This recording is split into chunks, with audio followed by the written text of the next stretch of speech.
All right. I'll start with sponsors and then we'll go from there, all right? I was once told if you can't keep up, just skip. What? I was once told for slichas, if you can't keep up, just skip. Oh, really? Yeah, well. Okay, Year of Learning by Dr. Paul Koningsberg in memory of his brother, Dr. Sam Koningsberg, Shimon Reuven ben Levish, and Ed Goldberg's cousin, Nissen Haran Nissen ben Fardosa. Paul and Bob Bromberg in memory of their dear friend Julian Smith, Yehuda ben Yisrael. Malka Mann in memory of her family murdered in the Holocaust. Harav Tzvi Hirsch ben Shlomo Yaakov, Sarah bat Ephraim, Yisrael David ben Harav Tzvi Hirsch, Ephraim ben Harav Tzvi Hirsch, Adia bas Harav Tzvi Hirsch, Miriam bas Harav Tzvi Hirsch, Pesel bas Harav Tzvi Hirsch, Shalom ben Harav Tzvi Hirsch, Shlomo Yaakov ben Harav Tzvi Hirsch, Shmuel ben Harav Tzvi Hirsch.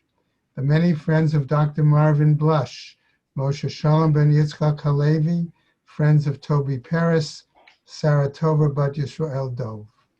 A Month of Learning by Dov Bodlander, in memory of his father Tzvi ben Yaakov Yitzchak, his mother Bela Devasha bas Harav Dov Bear, his father-in-law Yehuda Tzvi ben David Nachum, and his mother-in-law Alta Chaya bas Avram Yosef.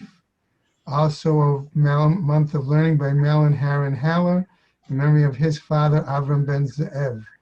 A Week of Learning by Michael and Sharon Glass, in memory of his mother Rivka Yita bas Yitzchak HaKohen. Also a Week of Learning by Carol and Sanborn and family, in honor of Josh's special birthday.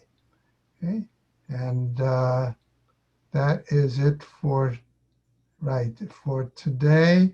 And the Shemas have an Aliyah, Krank Rafia, Velti Yeshia, V'Shem Atliya, and L'chol B'nai Israel, a good gebenched yar.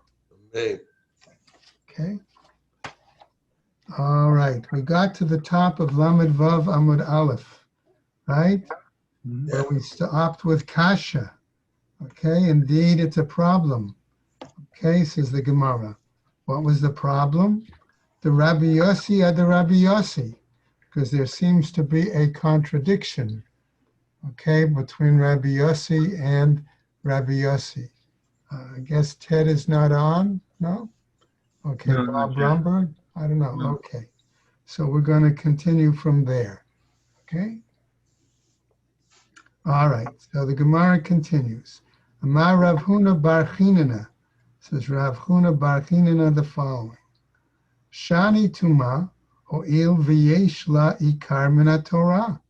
Okay, he says that the issue of that's different than trying to make the comparison between these Breita and between the Truma and Eruv, because there we only have one presumption, one chazaka, okay, that's pure, okay, until otherwise, right? Right? Shabbat, Nami, right? So the Gemara says that seems to be the different problem. That's why it's different there that it's Tomei, because we only have one initial possible chazaka. Okay? And that wasn't enough necessarily, okay, for leniency. So that wasn't sufficient for Rabbi Meir. Okay? When it came to conflicting testimonies, right? So the Gemara wants to pick up and says, wait a second, okay? Why is that so different, right? Shabbat Nami Doraitahi. If you say Tuma is different because it's a Torah mandated, what about the Tchumim? Might we not hold that Tchumim could be Torah mandated and not just rabbinical? Okay, isn't that the possibility? Okay, so Gemara answers, Kasava Rabbi Yossi, Tchumim de Rabbanan.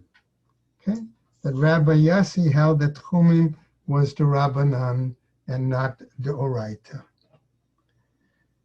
Now, another attempt to explain Rabbi Yossi's different opinions. Okay, Ve'ibayat Ema. And if you want, I would say as follows. Hadide, Hadrabe. Namely, one was his opinion, okay? Namely, that he would be more stringent, okay, regarding the mikvah, okay? Right? And the other was his Rebbe. teachers that was more lenient, okay, that a doubtful eruv would still be valid, right? Why? Daikanami, and we can deduce this exactly from the language, the Katani, as it was taught. Amar Rabbi Yossi, Avtulmus He'id Mishum Chamisha Zkinim, Shasafek Eruv Kasher, Shmamina. Okay? That the fact that he said he had learned that Avtulmus testified about this doesn't mean that he held it necessarily to himself by his own, that this was his own opinion. Okay? All right. We now go to another attempt to explain Rabbi Yossi's rulings.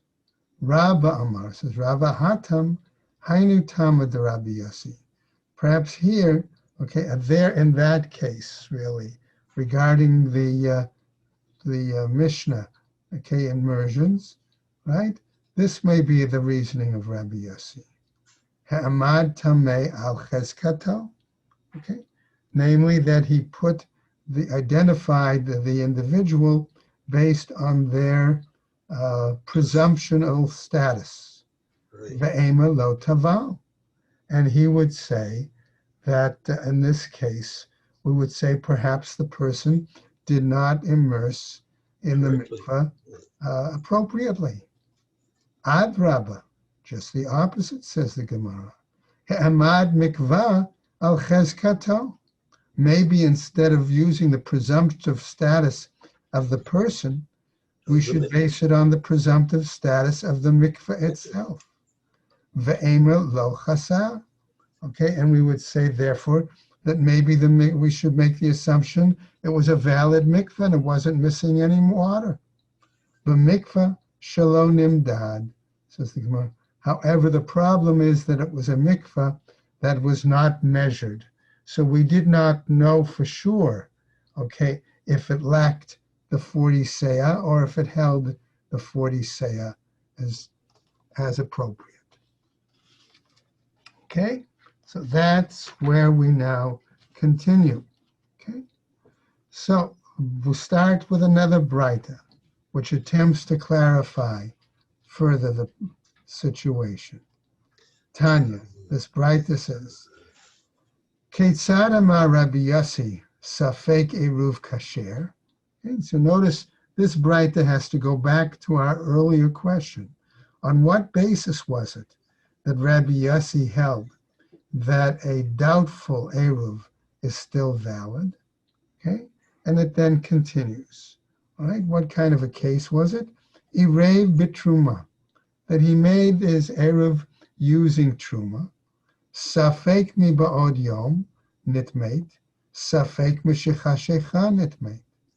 And the doubt is whether the truma became tameh on Friday during the day, okay, before nightfall, or if it became tameh from nightfall on.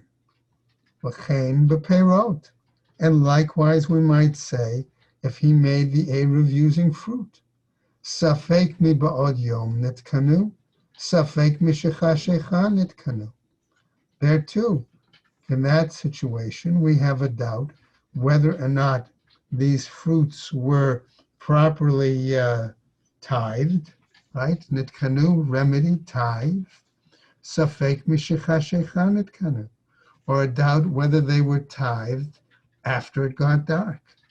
Zehi safek eruv kasher. This is what we mean when he understood as a doubtful eruv, that it would be kosher. Aval erev betruma, safek tahora, safek tme'ah.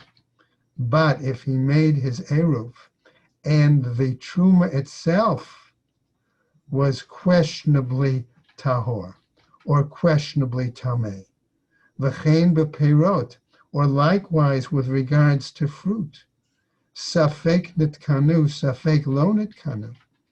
And the doubt is whether the fruit was tithed or whether the fruit itself was not tithed. Ein ze safek eruv kasher.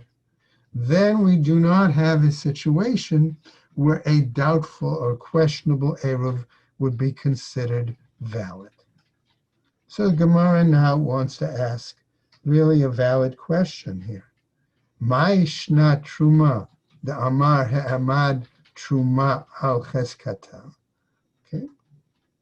So what's the difference? Asks the Gemara. All right. Where we say this truma is tahor, and when it doubt arose, right? Ve'emet tahorahi, and say that it is tahor. Perot nami emet tevel al cheskata. Okay, so maybe likewise, maybe we should all do the same thing towards the perot, and say we maintain their presumptive status that they were tevel, okay, and not prepared. Ve'em alone nitkanu, and say therefore that they were not prepared, that they were not remedied. So the Gemara now says to us, lo tema, don't say then that the Braita tells us, safek mi ba'od yom nitkanu, okay, that the doubt was whether they were remedied or tithed during the day. Ela ema, but rather I would say, safek mi ba'od yom nidma'u, okay, that it was questionable whether during the day they were of a questionable status, that produce, whether it was demai. Safek me shechashecha nidma'u, or it's a question whether as of the evening they were in a questionable status, that produce. That seems to be, in other words, demai meaning it was mixed, right? We don't know for sure, okay, whether it had the truma taken from it or the maaser taken from it or not. Now, we get another discussion, okay, in the following. Ba'i Rav Yishmuel bar Rav Yitzchak mi Rav Huna. So Rav Shmuel bar Rav Yitzchak asks the following of Rav Huna.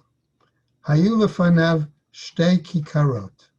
Let's assume for the moment, okay, that we're trying to make a parallel by saying that we have in front of the person two loaves, echad tme'ah ve'echad tahora. One loaf we say is tameh, one loaf is tahor, okay, but he doesn't know which is which. Va'amar, and he says, ervuli v'tahora b'kol makom shehi, mahu. And his statement is to make this eruv with the tahor loaf, okay, whichever it is, wherever it is, right? And what's the status? Right? Does it work or not? Tibai the Rabbi Meir. You can ask this question according to Rabbi Meir. Tibai the Rabbi Yossi.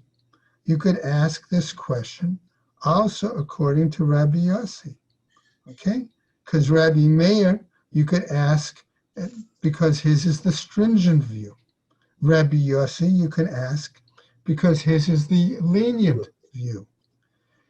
So the Gemara goes and explores this now in more detail, right? Tibai la Rabbi Meir, you could ask it according to Rabbi Meir. Ad kan lo ka'amar Rabbi Meir hata deleka tahora. Okay, here we might say that Rabbi Meir, okay, in this situation, up to this point, let's say, Rabbi Meir would not say there that it is stringent, right? That it's for not valid. Deleka tahora, because we don't know which of the loaves is really the tahor loaf, right? Which one is really the case. Hacha ha'ika tahora. Here, if there is one that's tahora, o dilma, or perhaps, afila l'Rabbi Yossi, lo ka'amar, even according to Rabbi Yossi, who takes the lenient view, right? Lo ka'amar, he wouldn't say, elehatam, except there in that case, the im ita, because if it does exist, the he tahora yadala, okay? That according to Rabbi Yossi, okay, he would, if it is tahor, he would know which one it is, okay? Aval hacha, but in our case, ha lo yada la, he doesn't know in which case, which loaf is tahor and which loaf is not, okay? And so therefore he could, maybe Rabbi Yossi wouldn't be lenient in such a case. Amar le, bein the Rabbi Yossi, bein the Rabbi Meir. So however, what happens, we've now get to a point that Rav Huna says as follows: whether we were to ask it according to Rabbi Yossi, or whether we were to ask it according to Rabbi Meir, ba'inin su'udaha ru'uya mi ba'od yom veleka. Okay. Nevertheless, we would need to have at least a meal's worth that's viable while it was still day. In other words, from Friday, and we don't have that because we don't know in the case which loaf is tahor and which loaf is tameh. So the Gemara now wants to ask another question, right? Ba'imine Rava mirav Nachman. Okay, in this case now, right? Rava is asking Rav Nachman a shaila. Okay, and he says, Ki karzo hayom chol ulemachar kodesh. Right now, on Friday, this loaf is unconsecrated. But tomorrow, it will become kadosh. It will become consecrated. Va'amar irvoli bazeh. And the person says, make me an eruv with this loaf. Mahu, what's the situation? Right? Amarle eruvo eruv. Rav Huna answered, Rava answered, Rav Nachman answered him, it's a valid eruv. Okay. Hayom kadosh u'lemachar chol. What happens if he says, today this loaf is kodesh, but tomorrow, or between now and tomorrow, I'm going to redeem it, or I'm going to deconsecrate it, okay? And it'll be chol, okay? And he says to him, V'amar ervuli bazeh mahu. And then he tells a shliach, let's say, make me an eruv with this loaf. What's the status? Amarle, so Rav Nachman answers him, Ein eruvo eruv. It is not a valid eruv. So Rava asks the question, Ma'ishna? What's the difference? Right? Amarle, Rav Nachman then clarifies and explains. Amarle, he said to him, Lechi, tichul ale kura de melech. Gives him a little shtoch. He says, okay, when you finish paying me a whole core of salt, I'll give you an answer. Okay? In other words, you should have been able to figure it out yourself, Rava. Okay? But he tells him, Hayom chol u'lemachar kodesh, that today it is desanctified and tomorrow it's going to be holy. Misveka lo nachta le kedusha hayom. Right? Because he's saying that there's a doubt, a question, whether the sanctity came upon it, okay, when it happened, on this day.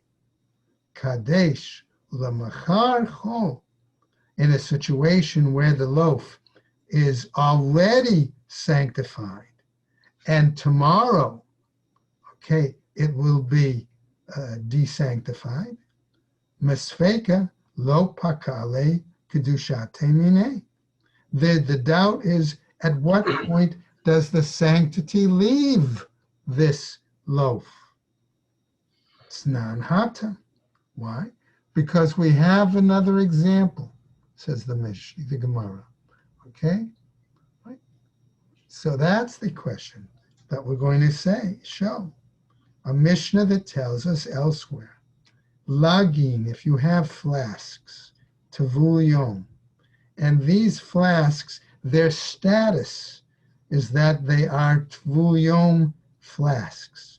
In other words, they have been immersed, okay, during the day, but they do not become, I'll say, viable, usable, appropriate till nightfall.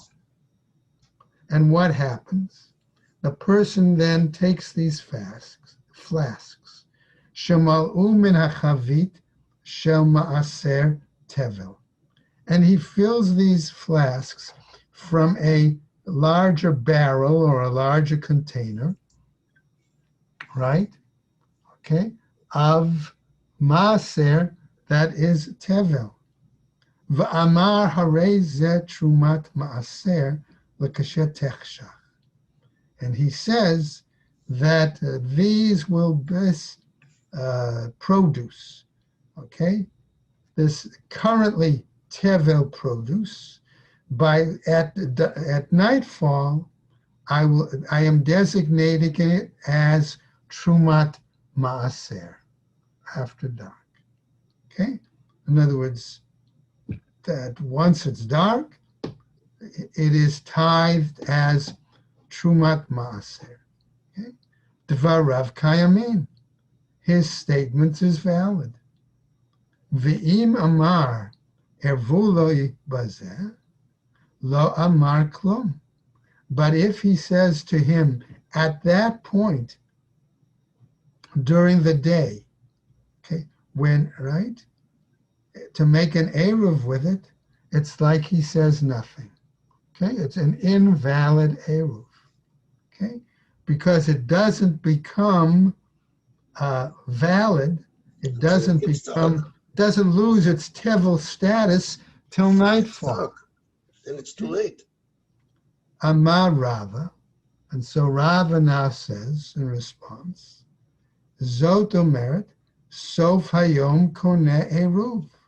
This seems to tell us then that the end of the day, in other words, Friday, not till it actually gets dark, if you will, okay, and not at the beginning of twilight, that's when we acquire the eruv and it takes effect. Okay, that it doesn't take effect to the last moment of Shabbat Eve, and not from the beginning of twilight of Shabbat. Okay, why? Because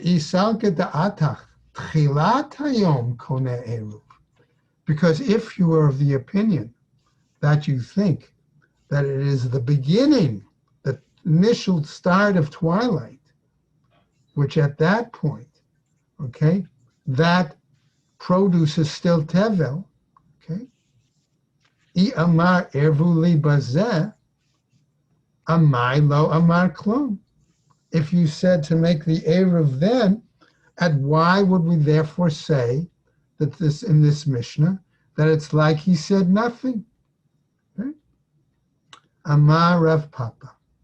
Rav Papa, however, disagrees with Rava and says as follows: Afilu temat chilat hayom koneh eruv. Even if you want to say, says Rav Papa, that the beginning of that, once it starts getting twilight, and that we take as the initial start of Shabbat. Okay, we could argue be'inin su'udah haru'iyami ba'od yom, that for an eruv to be valid, it has to be edible while it's still day. Okay, which is not the case here. Okay, because at that point it was still going to be tevel, the leka, and it's not the case. right? And therefore, that's why it's the situation. Okay? We get now to a new Mishnah. Okay? Now, remember we've said so far that the person can designate his Eruv, or he could make a Shaliach to make his Eruv. Okay? That's one aspect that we've touched on. Okay? Now, also, we just said that a text that said that he could make, so to speak, a condition that this currently tevel item ultimately becomes non-tevel at a certain point, and therefore that would then make it eligible to be a valid eruv, which seems now to lead naturally to our next Mishnah, where it talks about making a condition when you make the eruv. And so that's what the Gemara is going to tell us. What is the situation? Is this condition retroactive? That is part of the issue that this Mishnah is going to lead us to. Okay? Matne Adam al Eruvo. A person can make a condition, a stipulation, when he establishes his Eruv. Okay? Va'omer, and he might say, Im ba'u nachrim min hamizrach, if Gentiles come from the east, Eruvi ma'arav, my Eruv is in the west. Min ha'ma'arav, if the Gentiles come from the west, Eruvi mizrach, my Eruv is in the east. Okay? Im ba'u ulakan, and if they came from here and here, lamakom she'ertza elech, my Eruv is in whatever place I want to go, I can go there. Lo ba'u, lo lakan v'lo lakan, if they didn't come from the east or they didn't come from the west, from either direction, hareini ki b'nei iri, then I am like anyone else of my town. Okay? I'm just here. I like my townspeople with no Eruv in another location. Now, second aspect of the Mishnah. Im ba chacham min hamizrach, if a sage comes from the east, Eruvei lemizrach, let my Eruv be in the east. Min hama'arav, if the sage comes from the west, Eruvei lema'arav, let my Eruv be in the west. Ba lakan ulakan, okay, if he comes from here or from there in either case, but I currently don't know where he's coming from, lamakom she'ertze elech, to that place that I want to go, in other words, to hear the sage, I can go. Lo lakan v'lo lakan, if he's not coming from here and he's not coming from here, hareini ki b'nei iri, then I am like anyone else in my city. I don't need the Eruv to go hear him because it implies perhaps he's already here and I can go hear him nonetheless. Now, Rabbi Yehuda Omer, we get now to the next part, okay, of this, of the end of the second part of our Mishnah. Im haya echad mehen rabo, holech etzel rabo. If one of them were his teacher, okay, his primary teacher, he should go to his teacher. V'im hayu shnehen rabotav. But if there were two sages coming and they were both, excuse me, his teachers, lamakom sheyirtzeh yelech, he can go to whichever one he wants. So we get now to our Gemara. Okay? Now, the Gemara is going to bring us to a rather interesting direction. Okay? Ki ata Rav Yitzchak. When Rav Yitzchak came, in other words, Rav Yitzchak was one of those who went from Bavel to Eretz Yisrael, okay, or Eretz Yisrael to Bavel. In this case, Rabbi Yitzchak is coming from Eretz Yisrael to Bavel. Tane Ibcha Kuli Matnitin. He taught this entire Mishnah in an opposite order, in a different order. Okay? Right? So what happens? Kasha Nachrim Anachrim. If that's the case, then we have a problem between references to the Gentiles. Kasha Chacham Achacham. We also then have a problem, okay, regarding one sage and another sage. So Gemara wants to answer. Nachrim Anachrim Lo Kasha. A difficulty Gentiles to Gentiles, there's not a problem. Ha Parhagbana. Okay? In the one case, we're talking about the Parhagabna. These were the tax collectors. Ha Bamari Demata. Here, in another case, we're talking about the town officials. If the tax collectors come, then it's like our Mishnah, that he wants to go to the other location. If, however, it's town officials that come, then it's like the way right, it was taught by Rabbi Yitzchak that he does want to go to them. Why? Because he wants to discuss an issue of importance with the town officials, and it might be a mitzvah-oriented reason. Okay? And so therefore, that could be our explanation. Chacham achacham lo kasha. And what's one sage to another sage? We could also say it's not necessarily a problematic. Ha, b'motiv pirkei. In one case, it's a situation of a teacher who sits and gives public discourses, public lectures. Okay? Ha, b'makrei shma. In the other case, it's a teacher who's basically one who instructs children how to do their reading and their basic davening and things like that. And the individual is beyond that. Okay? And so therefore, we might say that he would go to the one who gives the public discourses. Okay. This leads us then to the latter part of our second section of our Mishnah, right?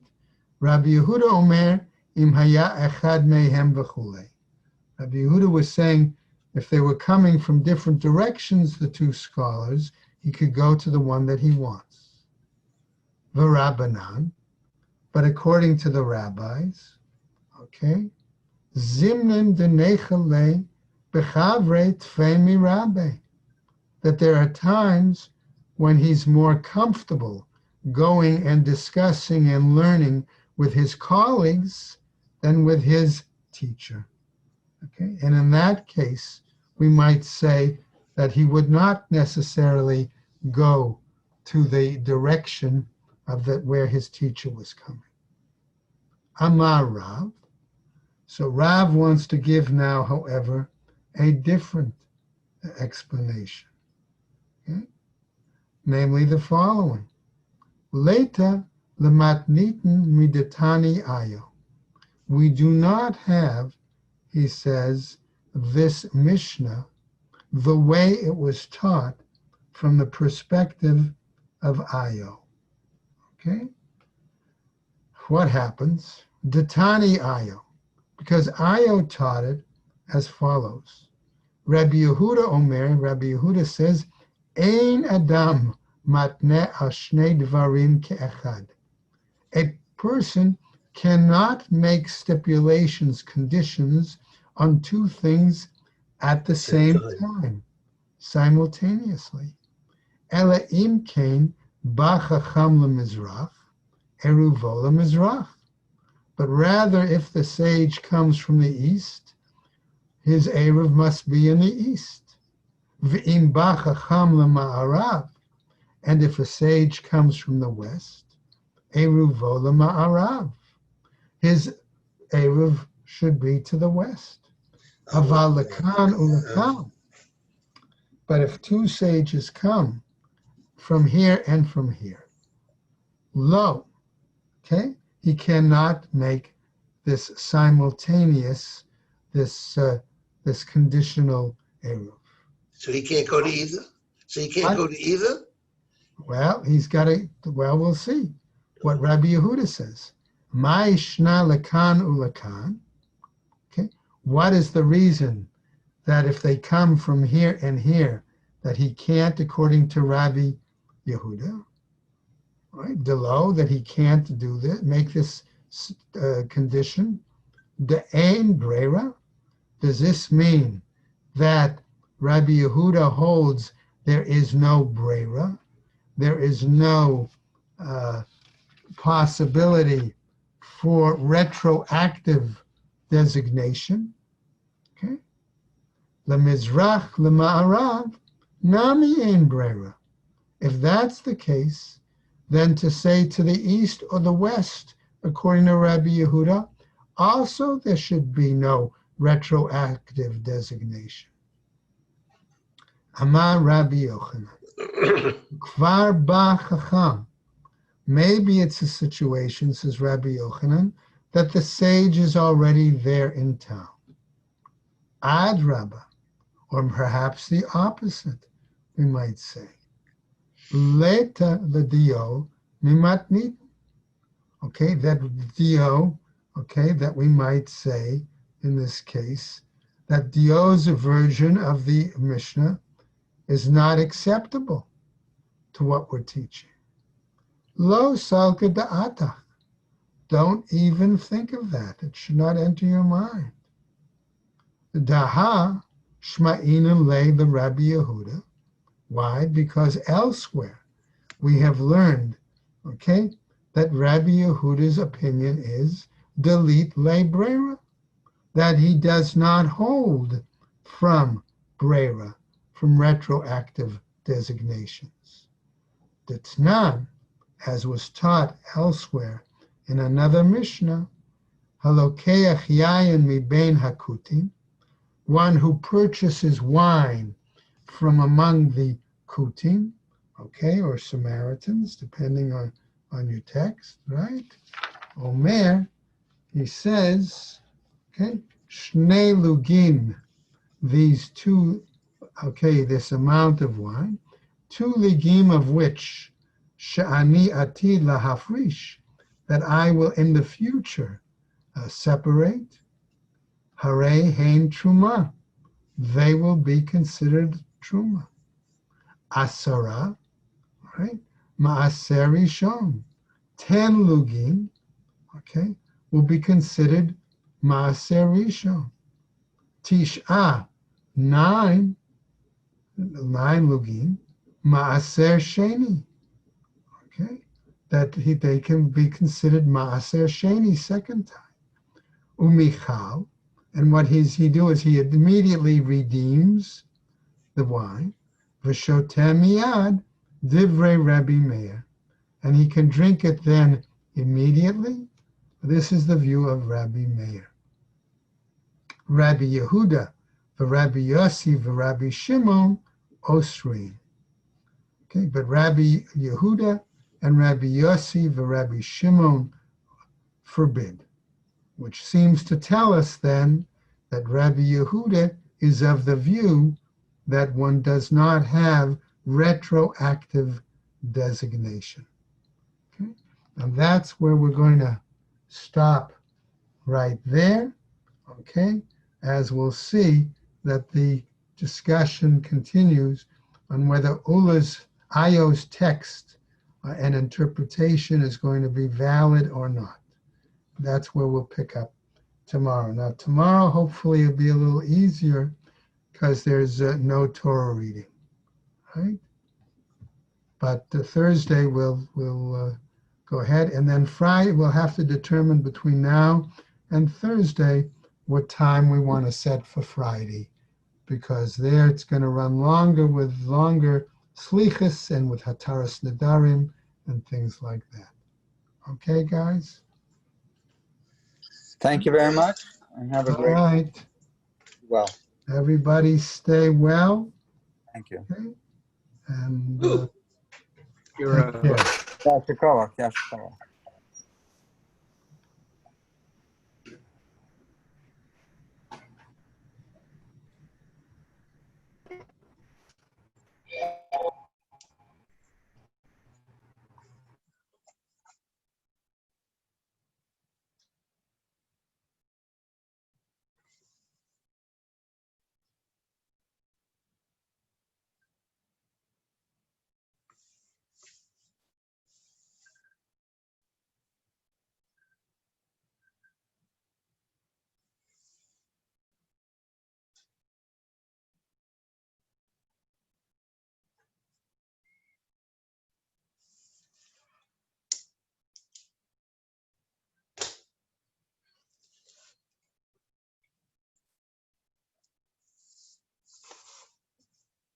I'm here, yeah.